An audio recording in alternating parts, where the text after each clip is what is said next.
सर्व सेवक सेविका बालसेवकांना नागेश शरणागतचा प्रेमपूर्वक नमस्कार. चला आज आपण चर्चा करूया परमात्मा एक सेवक, परमात्मा एक या मार्गाचा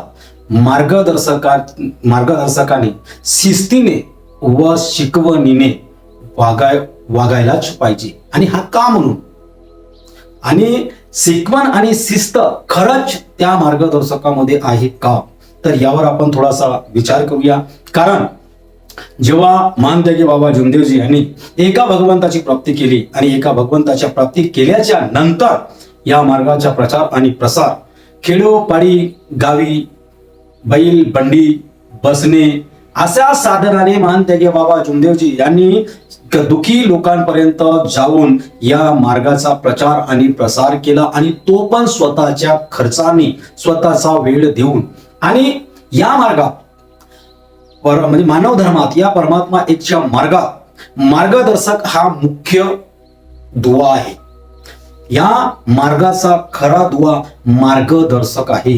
कारण जेव्हा एखाद्या माणसाला, जो दुखी माणूस आहे आणि त्या दुखी कुटुंबाला, त्या दुखी मानवाला, दुखी कुटुंबाला जर या मार्गामध्ये प्रवेश करायचा असेल तर सर्वात आधी हा सेवक, जो दुखी माणूस आहे, जे दुखी कुटुंब आहे, हा सरळ सरळ मंडळपर्यंत धाव घेत नाही, तर सर्वात आधी धाव घेतो या मार्गाच्या मार्गदर्शक साहेबांच्या घरापर्यंत, मार्गदर्शक जीच्या घरापर्यंत. आणि तो मार्गदर्शक साहेब या दुखी कष्टी कुटुंबाला, या दुखी मानवाला या मार्गाच्या विषयी शिकवण देतो, या मार्गाची शिस्त समजवतो, या मार्गाविषयी त्याला समजावून सांगतो आणि कार्य देतो. आणि त्या कार्याने तो दुखी मानव सुखी होतो, तो दुखी कुटुंब सुखी होतो. आणि म्हणून या मार्गाचा मुख्य दुवा जर कोणी असेल तर तो आहे मार्गदर्शक. मार्गदर्शक हा मुख्य दुवा असल्याच्या कारणास्तव त्या मार्गदर्शकाच्या घरामध्ये, किंवा तो मार्गदर्शक, जो कोणी मार्गदर्शक आहे, तर खरंच महानत्यागी बाबा जुमदेवजी यांच्या शिकवणीचा पालन करतो का, त्याच्या कुटुंब त्या शिकवणीचा पालन करतो का, शिस्तचा पालन करतो का, जी मार्गाची शिस्त आहे, जी शिकवण आहे, याचा खरंच तो मार्गदर्शकाचा कुटुंब, मार्गदर्शक पालन करतो का. तर हा बोलण्याचा उद्देश यासाठी आहे, कारण आज जे परिस्थिती आम्हाला दिसत आहे आणि दिसून येत आहे, तर त्याला बघून सुद्धा आम्ही आपल्या डोळ्यावर पट्टी आणि कानावर झाकण लावून ठेवतोय. का म्हणून, तर ते आमच्या मार्गाचे मार्गदर्शक आहेत, माझे मार्गदर्शक आहेत असे समजून आपण कानावर झाकण आणि डोळ्यावर पट्टी बांधतो आणि तोंडाला मुसका लावून देतो. का म्हणून, हा मार्ग सत्याचा आहे आणि सत्याचा मार्ग असल्याच्या कारणास्तव सत्य बोलण्यासाठी आणि स्वतः सत्य स्वीकारण्यासाठी कुणालाच मागे फिरायची गरज नाही. तर मी हा का म्हणून सवाल उचलला आहे, तर आज आताच्या परिस्थितीत असा निदर्शनास येतोय की कितीतरी मार्गदर्शक आहेत की जी मी या पहिले सांगितलं होतं ना, मार्गाच्या मार्गदर्शकांकरिता नियम, खरं त्या नियमानुसार, त्या शिकवणीनुसार तो मार्गदर्शक चालतो का. तर आजचा आपला विषय आहे, शिकवणीने आणि शिस्तने चालतात का, दिसून येतो का त्यांच्यात आणि त्यांच्या कुटुंबात. तर अजिबात बोटावर मोजण्यासारखे मार्गदर्शक मिळतील तुम्हाला की ज्याच्या कुटुंबात शिकवणीने आणि शिस्तीने चालतात, शिस्त आहे आणि शिकवण आहे, असे बोटावर मोजण्यासारखे मार्गदर्शक आहेत. आणि म्हणून हा विषय घेतला आहे. तुम्हाला सांगतो माझ्या सेवक बांधवांनो, मार्गदर्शक पूर्वी सांगितलं दुवा आहे, तर त्या मार्गदर्शकाच्या घरी असा निदर्शनास येतोय की मार्गदर्शक साहेब योग्य दिशेने चालतात, तर त्यांचे मुलं वेगळ्या दिशेने चालतात. काही मार्गदर्शक हुकूम बजावणी करतात, तर त्यांचे मुलं हुकूम बजावणी करतात. मार्गदर्शक राहिला वेगळा, मुलं राहिले वेगळे. काही ठिकाणी तर मार्गदर्शकच त्या ठिकाणी हुकूम बजावणी करतो. हा झाला हुकूम बजावणीचा. पण मार्गदर्शकाची जो शिकवण आहे, तो जो नियम आहे, त्याच्यातला मी पहिला नियम सांगितलं होतं की मार्गदर्शक हा चारित्रवान असावा. तर खरंच त्या मार्गदर्शकाच्या मनामध्ये, त्याचा मन मेलेला आहे का त्या गोष्टी विषयी चारित्र्यवान असावा. त्याच्या मनात कुणाच्या विषयी वाईट भावना, वाईट त्यांचा दृष्टिकोन, वाईट त्यांचा मनात असा प्रकार कधीच घडून आल्या पाहिजे नाही. असा तो खरंच आहे का? त्यांचे नजर चांगली आहे का? त्यांचा मन साफ आहे का? मार्गदर्शक चारित्र्यवान असावा, कर्मानेही असावा आणि धर्मानेही असावा आणि विचारानेही चारित्र्यवान असावा, नजरेनेही चारित्र्यवान असावा.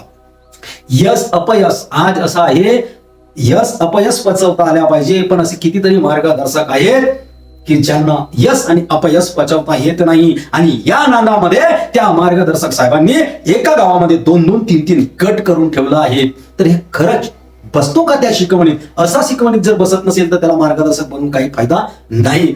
यश अपयश मान सन्मान पचवता आल्या पाहिजे, पण ते पचवत नाही आहेत. तर अशाही मार्गदर्शकांनी मार्गदर्शक पदावर राहू नये. ही शिकवण नाही आहे, ही शिस्त नाही आहे.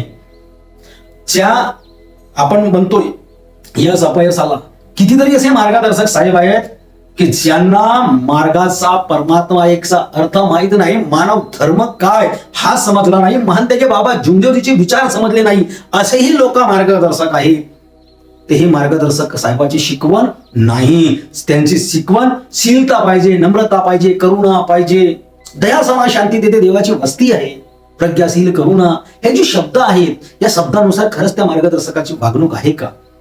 शिस्तीने जी शिस्त आहे, मानव धर्माची जो शिकवण आहे, तो जर मार्गदर्शकाच्या घरामध्ये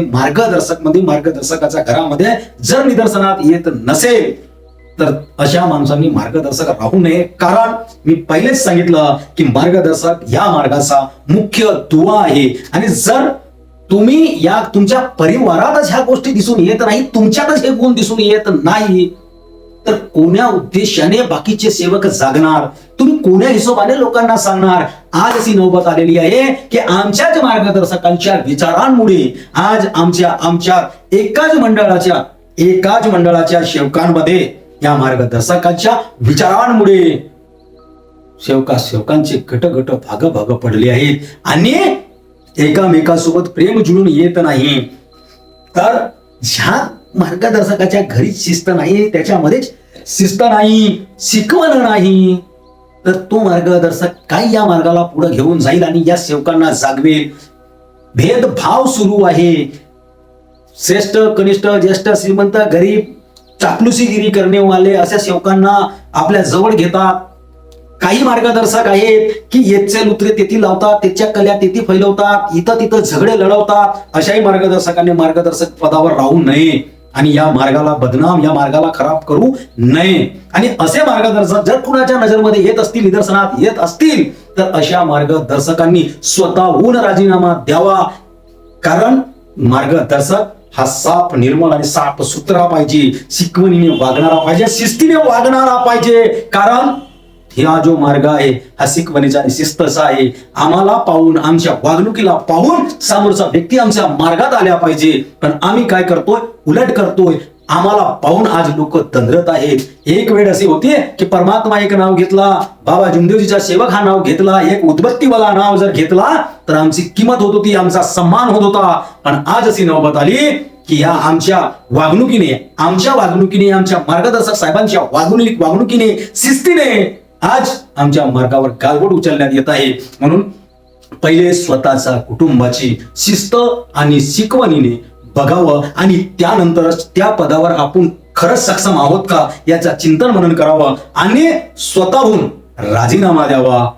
किंवा अगर कोणी असा निदर्शनात येत असेल तर त्याच्या विरुद्ध स्पष्ट सबूत सहित त्याची तक्रार लावा. तक्रार लावण्याआधी त्याला पहिले आपल्या गावच्या चर्चा बैठकीत बसवा, सर्व सेवकांच्या समोर त्याचा निर्णय घ्या आणि त्याच्या नंतर मंडळापर्यंत अर्ज लावा. नाही तर अर्जावर अर्ज लावायचाच काम करता, हाही चुकीचा आहे. म्हणून स्वतःच्या मनाला विचारा आणि स्वतःच निर्णय घ्या. आणि जर स्वतः निर्णय घेत नसेल तर त्या सेवकांना निर्णय घ्यायला वेळ लागणार नाही. कारण की सेवक हा महत्वाचा भाग आहे. मार्गदर्शक सेवक मंडळ ही जो एक आहे एकसूत्रीपणा, तर या एकसूत्रीपणाला टिकवून ठेवा. इतकाच बोलतो. आणि माझा बोलणं जर आवडला असेल तर लाईक करा, शेअर करा, जास्तीत जास्त सेवकांपर्यंत शेअर करा. आणि असंच विचारांना ऐकण्यासाठी फॉलो करायला विसरू नका. सबस्क्राईब करायला विसरू नका. सर्वांना माझा प्रेमपूर्वक नमस्कार.